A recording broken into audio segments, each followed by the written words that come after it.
Hello and welcome to the Walkoff, everybody. I'm Scott Belford. Very excited for a special episode today. We've got a MLB insider, a gentleman most of you are already well aware of. And before we do the full introductions here, just a quick reminder that Baseball Town happens in 2 days. Thursday, Left Field Brewing, Liberty Village. Now, tickets for that are going to be in the comment section and the description. And I'm very excited because our guest that we're talking to right now is also going to be making his way to Baseball Town from MLB.com. Keegan Matheson, welcome back to the Walk-Off, buddy. Thanks so much for taking the time.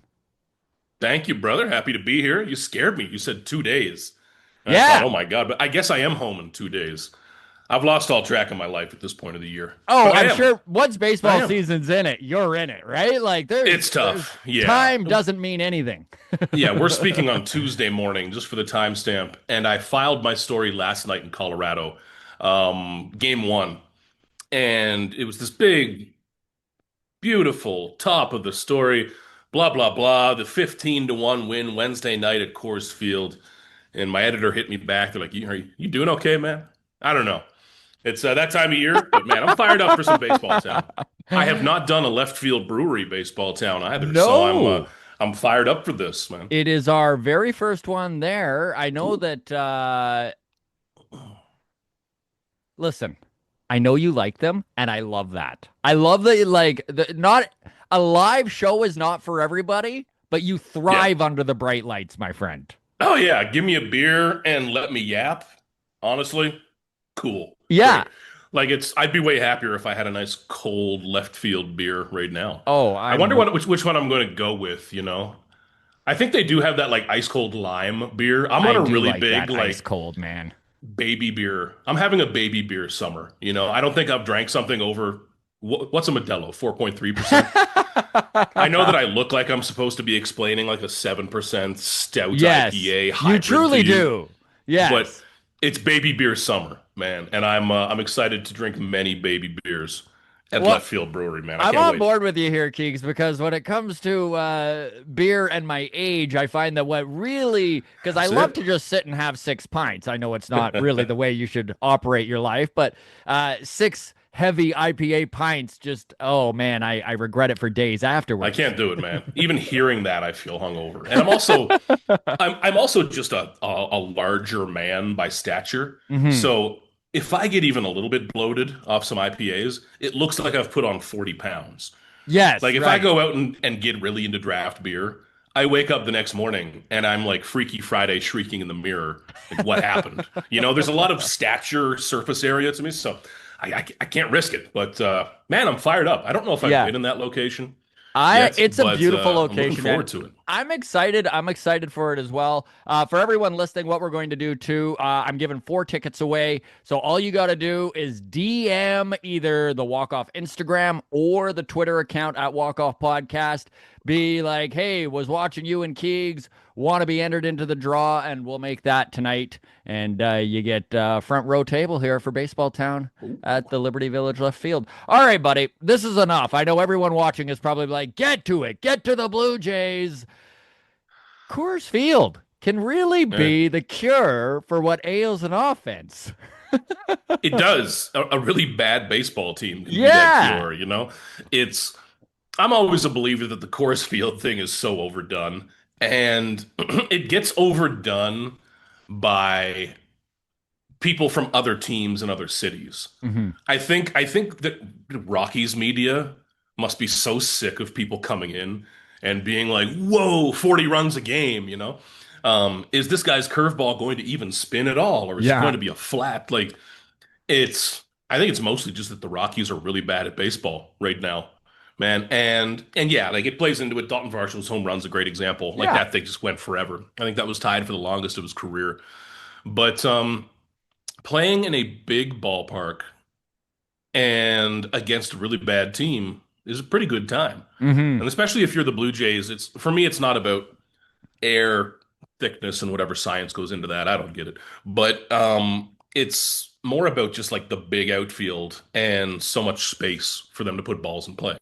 Because the Jays are a very annoying team that puts a ton of balls in play. Ernie Clement's the ultimate example of that, and he went 5 for 5. Yeah, I gave Ernie some just crap in the 25 clubhouse. casual hits yesterday. Yeah, I gave Ernie a hard time, like to go 5 for 5 at Coors Field and you don't hit for the cycle. Like, come on, man. Yeah. But it's an amazing thing to watch, man. You just need that win that gets your swagger back a little bit. Sometimes you just need to beat the hell out of somebody, and they did, and that puts to rest, at least for now, any conversation of like, oh, are they in a rut? Are they losing it? I don't think this is a team that's going to go on big losing streaks. Hmm. I don't think this team is going to look terrible. They're not going to do what the Yankees have done recently, for example. Maybe they'll have a couple of 4-6, 3-7 stretches, but they're not going to look like a disaster. And man, Colorado, good place for it. I know that the fan base maybe is a little bit on edge right now after the hot streak that the Jays had Sure. heading into the All-Star break, heading into the trade deadline. Some new pieces have been acquired. How much of that plays into the team itself? Like how many of the guys there are actually, and I'm not saying worried about losing a series to Kansas City, obviously. I just mean, how is everyone operating with the new faces? Dalton Varsho back from Yeah. injury. I know he had a great home run last night. So maybe touch on that a little and just where you see Dalton at right now. Is he starting to look like he is obviously not mid-season form, but is he starting to get there? Yeah, I'll start with like the team chemistry stuff coming out of the break. I don't think my opinion really meshes with everyone's, and that's okay. But I'm a believer, and I said this before the deadline, and I know that everyone didn't agree with it. Again, it's all right. I love you all. But that's part of having a really good team chemistry is that it allows you to shake it up or add an asshole to the team or do something surprising Hmm. that's still okay. That's when you have an actual foundation of real team chemistry and culture, which the Blue Jays do. 9 times out of 10, when a team says that, it's complete BS, it's fluff. I've heard it every single year. And this is my ninth or 10th year covering the team. This is the closest I've been to really believing it. They have that. And they're adults. For God's sakes, they're adults. Okay. And I know that there are relationships. I don't want to downplay that whatsoever. But go back to the 2015 and 16 teams. Do you think that was all holding hands and supporting one another? You'd be out of your mind. And I think some of the stories from back in those years would shock people. Yeah. And not every team that makes the run and wins the World Series is best buddies, and that's okay. But my case was not to add the worst person in the world to the Blue Jays. Hmm.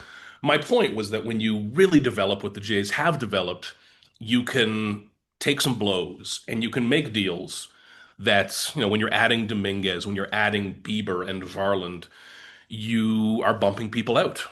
And you're bumping guys out who have been there and who are beloved by other players.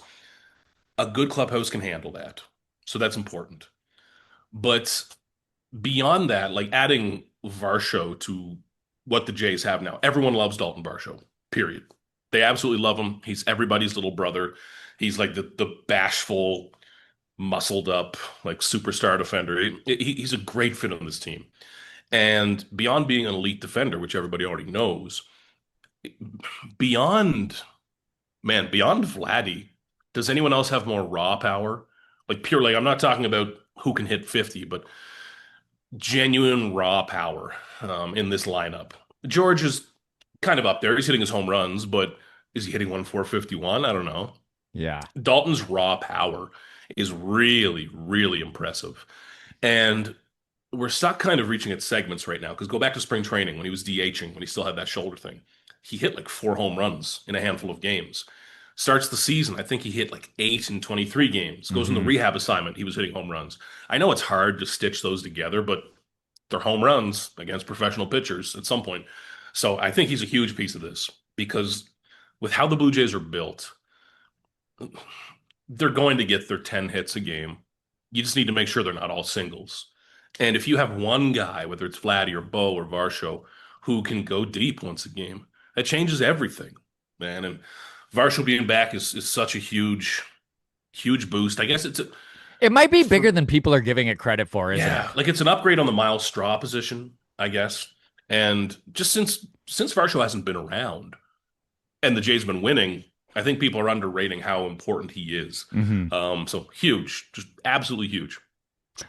Where are you at on his arm? I know a lot of people have said that he didn't have the best arm to begin with, and now with the shoulder injury, is this a concern at all? I know when it comes to Yeah, just shag and fly balls, no one does it better.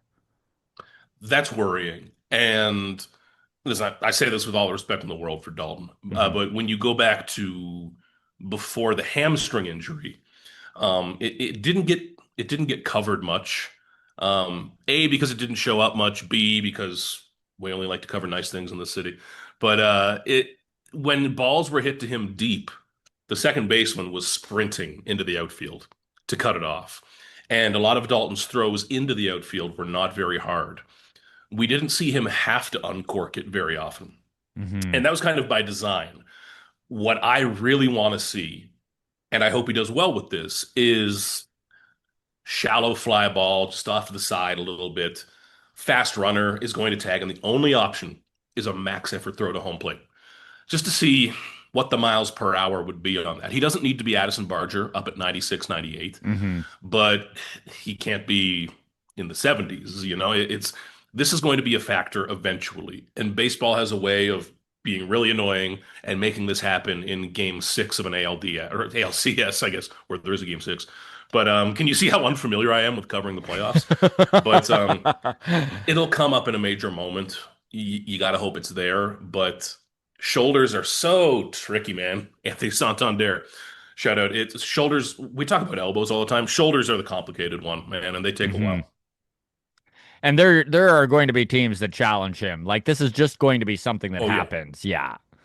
So let's talk the trade deadline a little bit. I know since the last time we crossed paths, this is a very different looking team. How are you right. feeling about the bullpen right now? And I know it's funny how recency bias can just change the view of a fan base. And Yeah. obviously, that last game in Kansas City was a heartbreaker. It was a tough one to take. But Sir Anthony Dominguez, Luis Varland, they're big arms. Definitely the type of acquisition that this team had to make.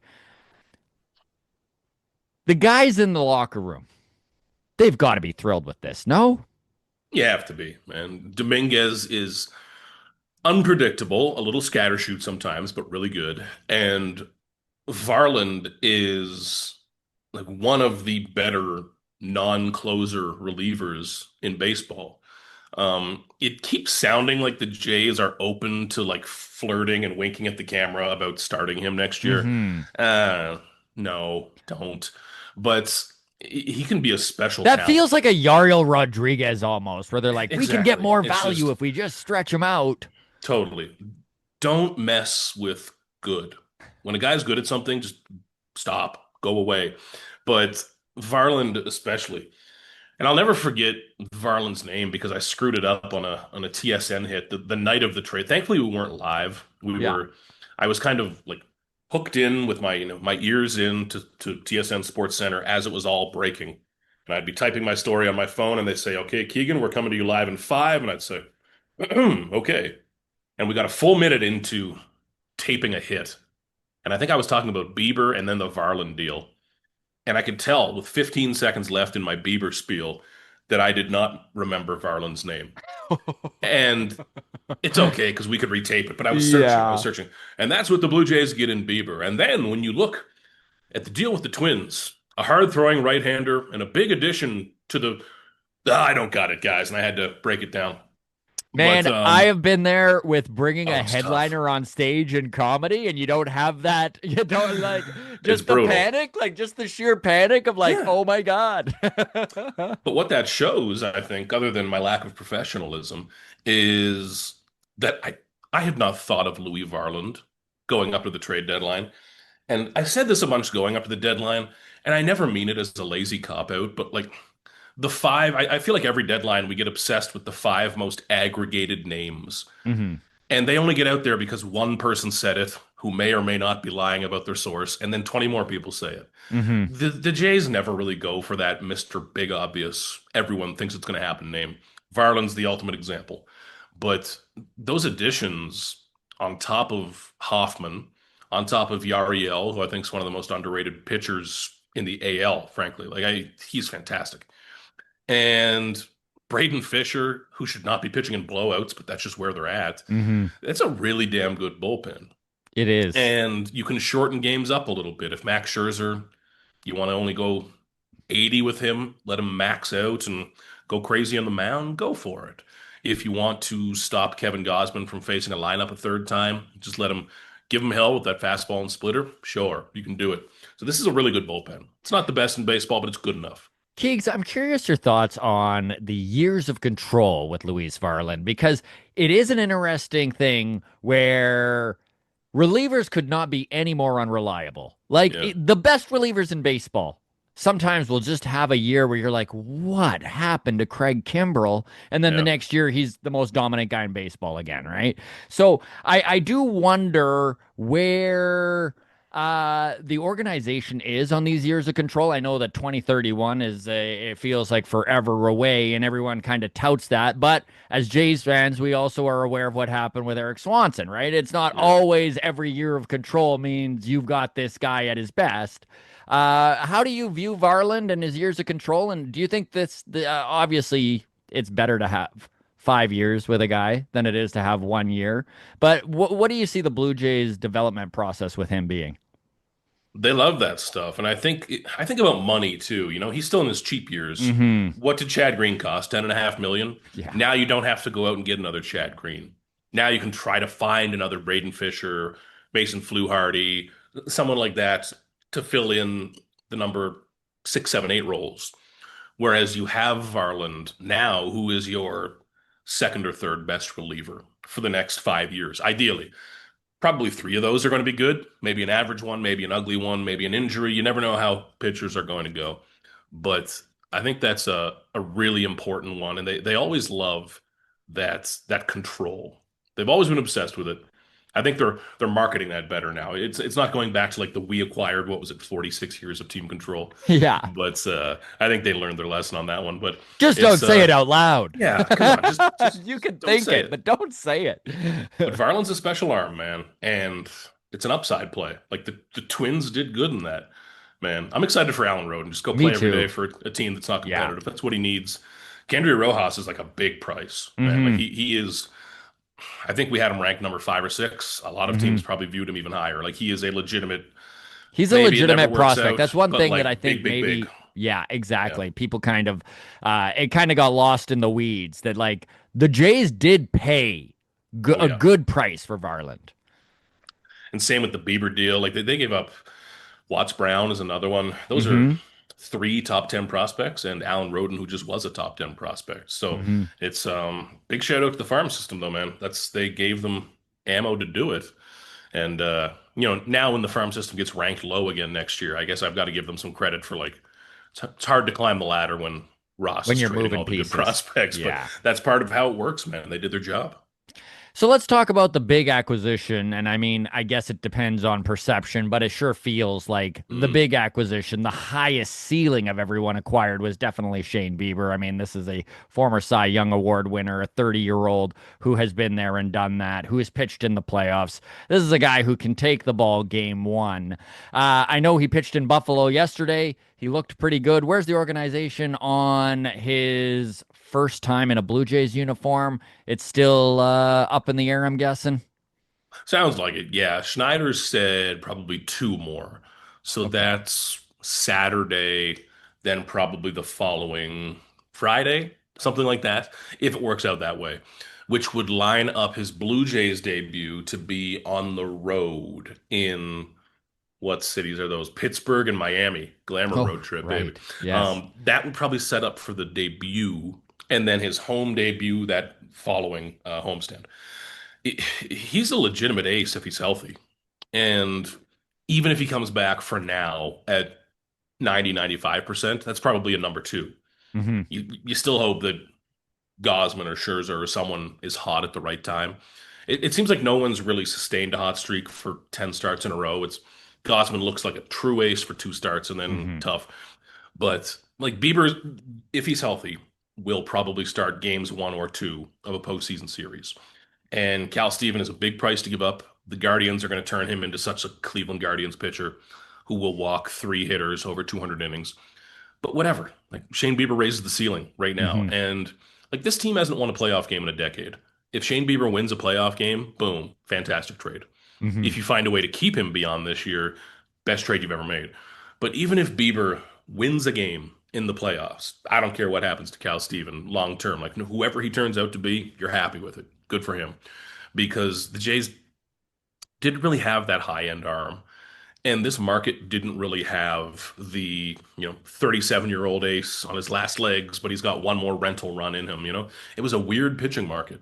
And the Jays got creative with this. And of course, it's a Guardians deal. It always is, but it makes a ton of sense, man. If they pull this off, it's one of the better deals this front office has ever made. Like if he can win a playoff game. It's interesting as well. I mean, besides just this year, and you know what? Even if this only winds up being this year, I still really like the deal. I was an all-in guy right from the start. I was the one, being like, "Do it, Ross, go for it." Move your best prospects. It's fine. And you know what? They did kind of hold on to that top three or four in the system, which is always a benefit when you can kind of look at your guys and be like, you know what? We didn't need to San Diego Padres this to get our guy, right? So when you look at Shane Bieber, and I know Ross Atkins has already said all the things as a fan base you want to hear, right? Yes, obviously we were interested in him for a long time. Yes, obviously we would love to have him as a Toronto Blue Jays past this year. What do you think the realistic possibilities of Shane Bieber being in this organization long term?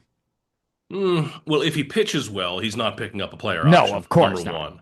And I feel like that was covered weird after the deal. It's like, Andy has a player option. Well, Mm, he's only picking that up if he's a disaster. yeah, That's always a protection.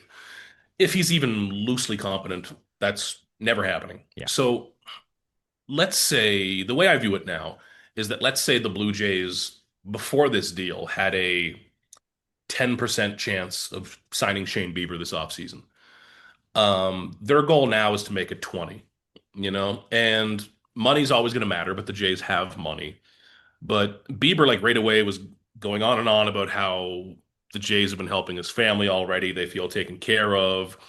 The Jays go big on that stuff. Hmm. And I'm the last one to get over sentimental about that stuff, but like Chris Bassett, when he's done, he might work in the Jays marketing department. Man, like the way he goes on about what this team does. Gosman's the same. And that stuff eventually does matter, especially when they This have is a something family. you talked pretty extensively about in Yeah. your book too, right? Like the franchise for Yeah. everyone who's a big Blue Jays fan, check it out. But like that was one thing that was really eye-opening is how in depth Kevin Gosman got with like, yeah, Yeah. this is what got me here And that was stuff the family matters. stuff. So that's a way to get a tiebreaker. So the likeliest way this probably goes is Bieber being a free agent, but the Blue Jays are in heavy on him.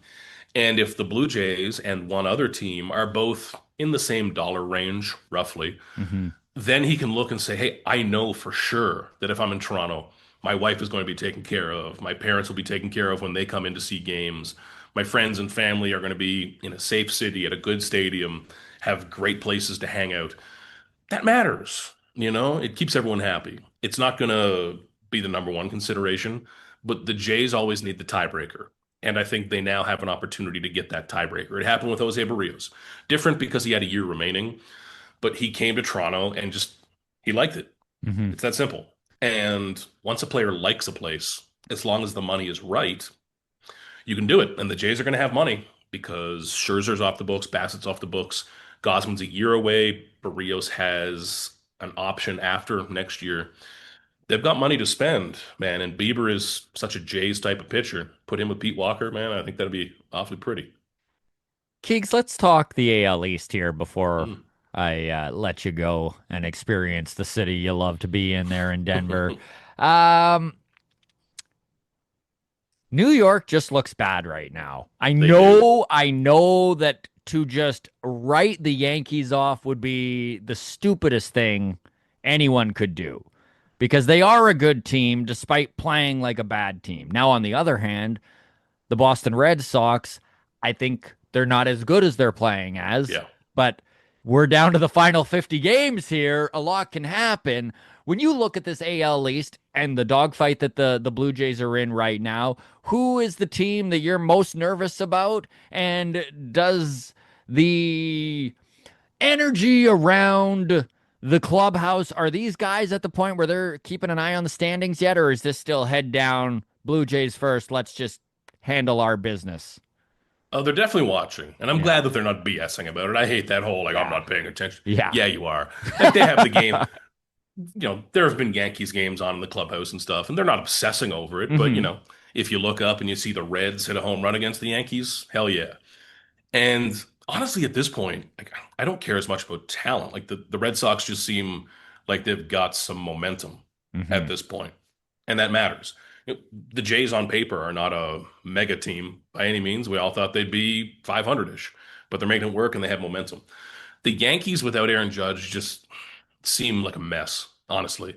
And Aaron Boone, it's interesting to hear his comments every night because it's kind of towing the line, and I don't really know where I stand between, is he saying the right things and being hard-nosed and calling out his players, or is there some panic and emotion Yeah. in Is New he a York dead right man now? walking? You. It's it's pretty tough. So it's not a good feeling in New York. I enjoy looking at the tabloid pages each day, but I think it's more about the Red Sox, and 3 games back feels tighter than I even expected.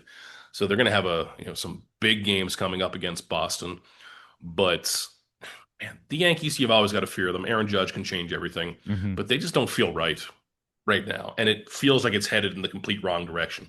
Rays are gone, Orioles are toast, but the Red Sox, like Boston's always one of those teams, man. When they can get a little bit of magic and embrace that, like, Boston dirtbag team mentality. I like that when a team embraces the city.